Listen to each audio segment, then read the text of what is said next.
participar en las jornadas de nuestro segundo día de jornadas de Historia de la Iglesia en Chile.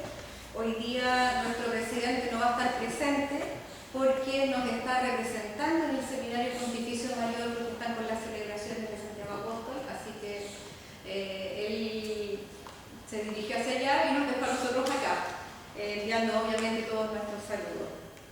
El primer expositor de la tarde es don Misael Camus Ibacache, quien nos va a presentar su ponencia bajo el título de El desarrollo de la Iglesia de Santiago en el contexto de la provincia eclesiástica limeña. Por favor. Gracias. Veamos cómo resulta esto.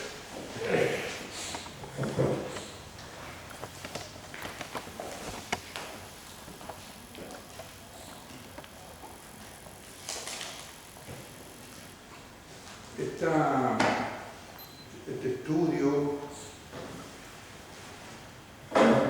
todo media hora, ¿no? Sí. Voy a dejar la media hora, ¿no? Irlo viendo de cuando son 20 a las 16, ¿está bien? Un poquito antes. Sí se puede. Estas son 29 páginas. Se derivan de una recopilación de fuentes que yo he ido trabajando desde hace mucho tiempo, que son las visitas al Límina en el periodo hispánico de toda Sudamérica. Entonces ahora yo aislé, discriminé por provincias. Entonces ya envié una ponencia, un artículo hacia afuera de Bogotá y Guatemala, ya la envié. Después he trabajado en la provincia de Lima con una hipótesis distinta, de la cual yo derivo esto. Entonces yo tomo el conjunto de solo los informes ad limina enviados de la provincia de Lima del periodo hispánico. Debe ser alrededor de un poco más de 60 informes entre 1599, que es la de Mogrovejo, y la última cercana a 1800 de todas estas dioses. Entonces la idea es basarme solamente en los informes, la categoría de los informes, cómo están desarrollados los informes, ver si son pobres, dan mucha información y hacer una comparación. Pero ¿cuál es la hipótesis? Dice el desarrollo de la diócesis de Santiago en el contexto de la provincia. Por lo tanto, yo trato de hago primero un esquema estadístico con la provincia completa e incluyo Sucre, porque en 1609 recién se desmembra de Lima la provincia de Sucre o La Plata o Chuquisaca o Charcas. Entonces yo las pongo a todas y llegamos con todas las visitas al Límina. Entonces Lima 13 informes, Quito 13, Santiago 11, Arequipa 7, Panamá 6, Concepción 6, Trujillo 4, Cusco 3, Huamanga 3, total 66. Después está la provincia de Sucre, Tucumán 9, Sucre 7, 4 Buenos Aires, Santa Cruz 4, Asunción 3 y La Paz 1. Total 94 informes ad limina en el arco de los dos siglos, 17 y 18. Entonces, ¿qué es lo que hago?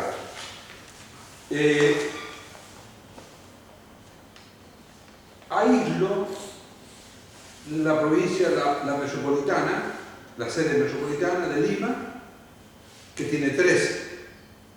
Y después coloco 4 diócesis periféricas, que son las que tienen más informes, para poder hacer una comparación más o menos balanceada.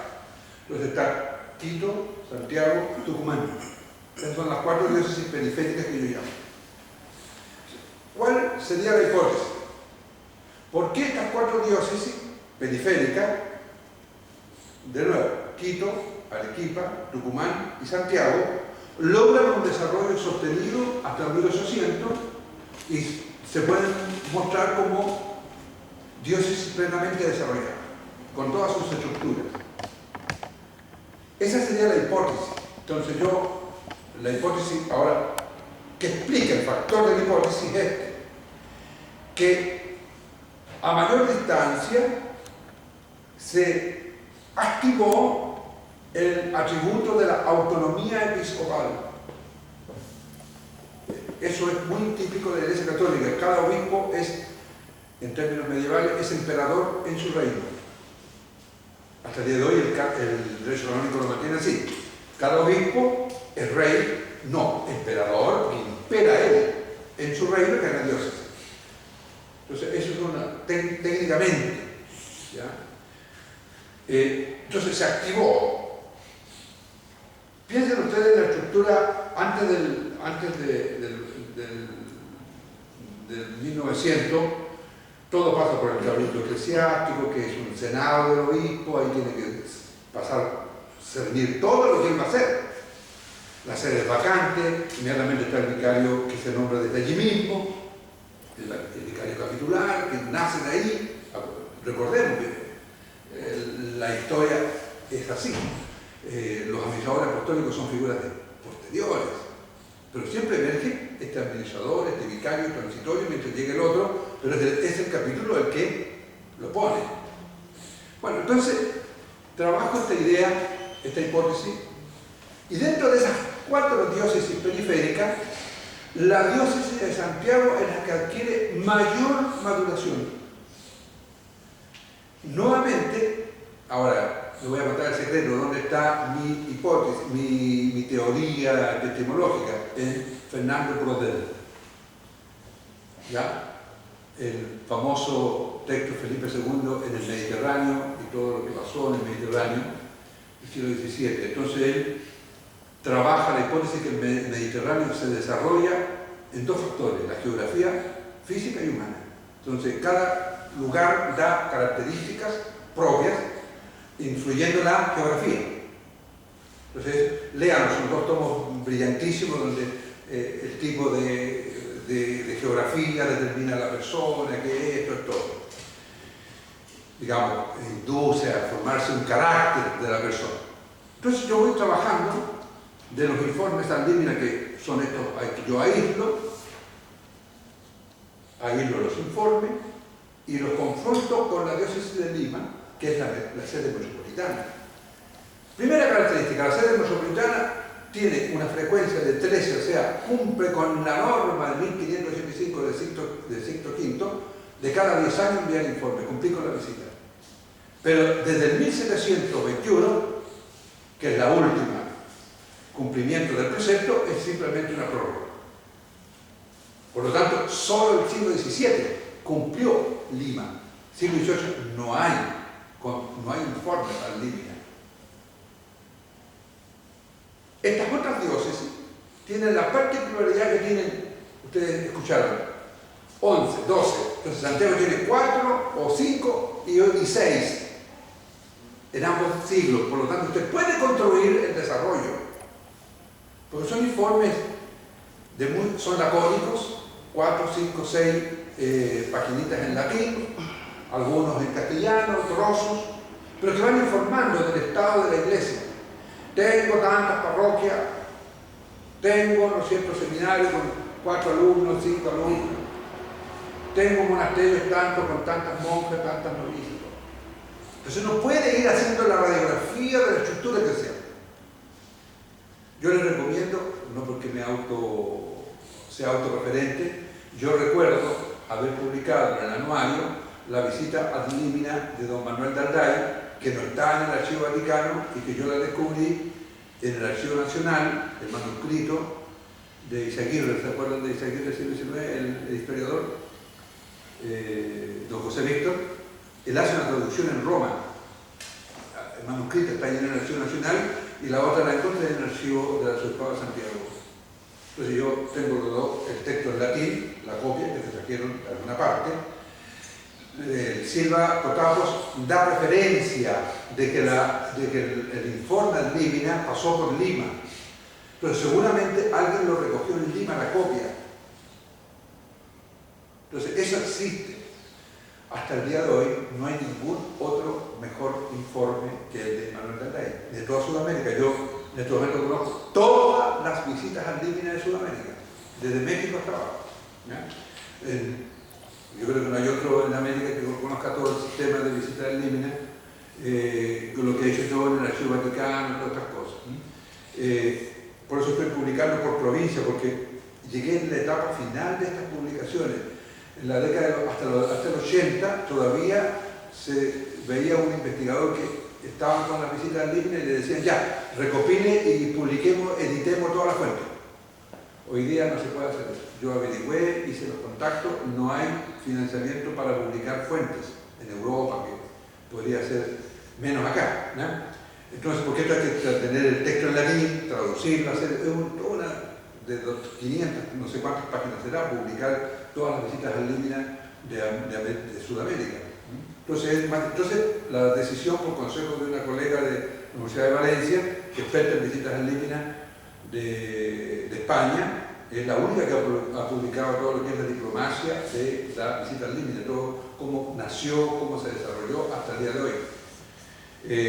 Y me dijo, hagámoslo por provincia. Entonces yo me he ido avanzando por provincia. En eso estamos. Entonces, ¿qué es lo que concluimos? Me queda todavía 10 minutos. Hago la confrontación. Hay un esquema acá. Ahí empieza las columnas, Lima y después las diócesis que van confrontándose por el esquema del Concilio de Trento. Entonces voy bajando la información y sigo diciendo de que el obispo latinoamericano es un obispo de perfil de Trento, pero que trabaja en clave misionera, que es muy distinto. Entonces eso lo empezó a Villegas en Uruguay, empezó a trabajar eso en su tesis doctoral en la década del 60. Yo la sigo profundizando porque yo creo que es así. Tanto es así que todo lo que se hace en América Latina es instalar la iglesia desde la matriz de Trento. El año 45, cuando termina la primera etapa, en 1545, la primera etapa de Trento, ya está la residencia del obispo, ya está el tema de sacramentos general, por lo tanto, y después el 51 vuelve a avanzarse hasta terminar con el seminario, los sínodos de los concilios en el 62. O sea, por ejemplo, Mogrovejo llega al 81, o sea, él ya conoce todo el concilio de Trento. Y lo que hace en el 83 es, porque hay que descifrar estas cosas. Uno puede decir, oh, el concilio provincial del 83 de Mogrovejo es la traducción de Trento. Yo lo he leído en todos los textos, pero no le dan fundamento. ¿Cuál es el perfil de dónde sacamos? Cuando el obispo dice en la carta portadora del informe, dice, yo no puedo ir personalmente a hacer la visita porque tengo la obligación de la residencia, porque mi señor, mi rey, que me propuso para obispo, lo tiene mandado en las leyes personales. Y además lo manda el Concilio de Trento. Por lo tanto, él no se mueve de la diócesis y después le dice por la distancia, porque me voy a demorar 1 año y medio en ir y volver. O sea, tiene el concepto de la residencia episcopal muy fuerte y se la obliga al cura. También la residencia del párroco, porque eso va cayendo, la residencia va cayendo en el pastoreo. Después, entonces uno avanza con esto y no hay, desde la provincia eclesiástica de Lima, no hay ningún obispo que haya viajado. En cambio, de Guatemala hay un obispo que es consagrado obispo en Madrid y logra pasar inmediatamente, solo una visita protocolar, 1621, y vuelve. Es un texto, una hojita así, que está súper mal escrita, me costó mucho traducirla, porque está en un latín, y le dice que fue consagrado en el convento franciscano allí en Madrid, ¿no es cierto? Y tuvieron 2 obispos los que lo consagraron, más y que ha venido y ha dado cuenta ahí en la congregación del concilio. Eso es todo lo que dice la hojita, ¿no? Entonces, ese es de Guatemala. Por lo tanto, no es que tengamos obispos que viajan. Entonces, el perfil de Trento es básico. Después, el Concilio de Trento manda a hacer la visita pastoral. Entonces, eso lo hemos trabajado, yo al menos lo he trabajado para el periodo hispánico y para el periodo de la República. Todo obispo cumplía con la visita pastoral. Y el derecho actual lo mantiene entre las obligaciones del ministerio episcopal. No ha cambiado un ápice ese mandato. ¿Qué ha pasado después de Vaticano II cómo lo hacen? Yo eso no lo voy a investigar ahora, pero me da la impresión que no está en la sensibilidad del obispo planificar como una estratega hoy día la visita pastoral.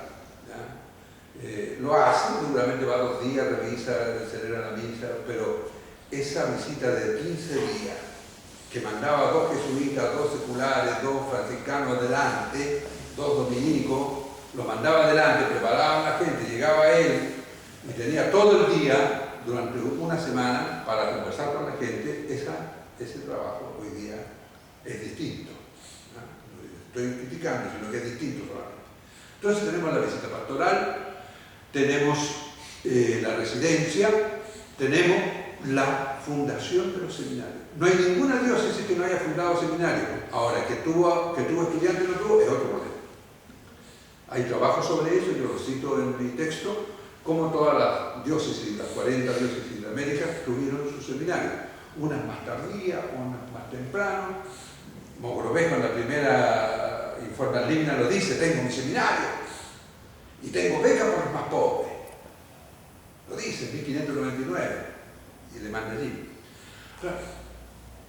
Entonces hay cosas que son interesantes. Entonces yo puedo hacer en paralelo el capítulo de la catedral, todos parejos, todos tratan de tenerlo porque está puesto en la bula cuántas personas tienen que tener, los 5 importantes, el deán, el maestro, el doctor y todo, el magíster y el penitenciario, y después los canónicos, los otros, los coros, todo eso, todas las diócesis lo tienen esta grande.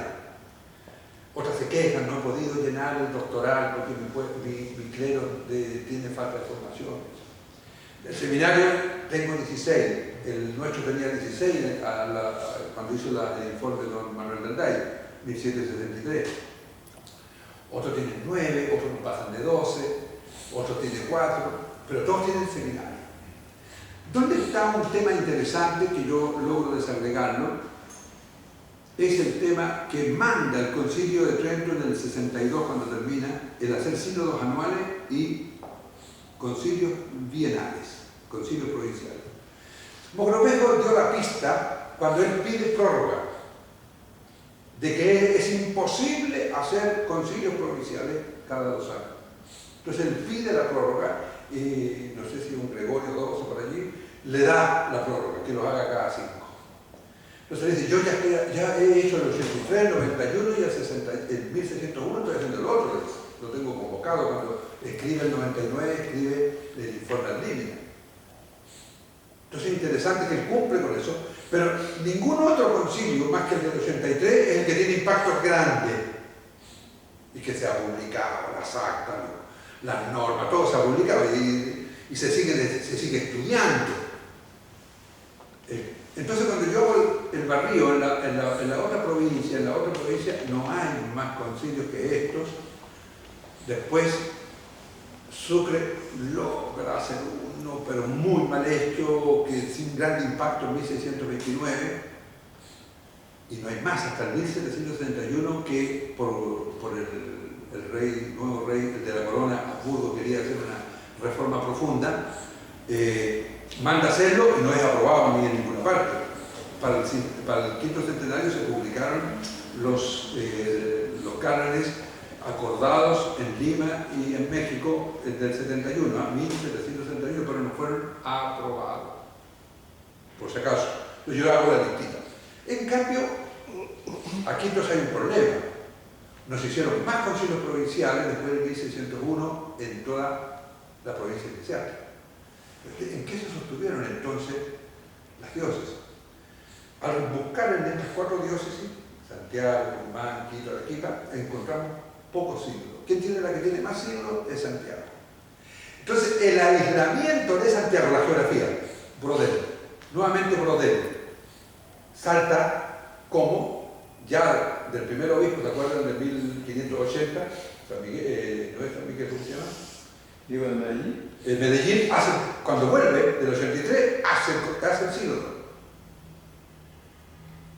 Pérez de Espinosa vuelve a hacerlo, los tenemos perdidos, pero los otros dicen que se hicieron.